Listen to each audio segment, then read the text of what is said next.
రాష్ట్ర ప్రభుత్వం ప్రజాపాలన విజయోత్సవాలకు ప్రతిపక్ష నేత కేసీఆర్ను ఆహ్వానించాలని నిర్ణయించింది.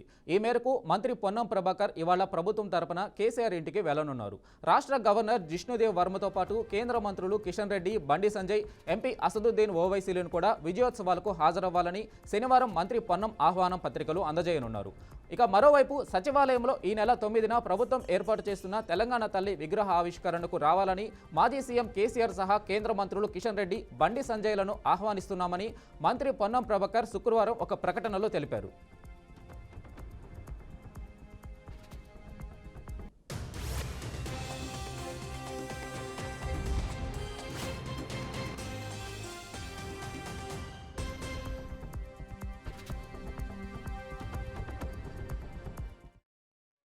గారు నిన్న చెప్పిన విధంగా మాజీ ముఖ్యమంత్రి కేసీఆర్ గారిని, ప్రతిపక్ష నాయకుడిగా కేంద్ర మంత్రి బండి సంజయ్ గారిని, కిషన్ రెడ్డి గారిని 9వ తారీఖు నాడు జరిగే తెలంగాణ విగ్రహ ఆవిష్కరణకు హైదరాబాద్ ఇన్ఛార్జ్ మంత్రిగా ఆహ్వానించడానికి వాళ్ళ యొక్క వ్యక్తిగత సిబ్బందికి సమాచారం ఇచ్చి సమయం ఇవ్వాల్సిందిగా అడుగుతా ఉన్నాం.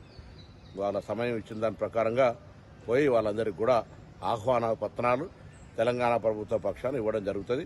వారిని ఈ సమావేశానికి రావాల్సిందిగా తెలంగాణ ప్రభుత్వ పక్షాన విజ్ఞప్తి చేస్తా ఉన్నాం. గౌరవ ముఖ్యమంత్రి గారు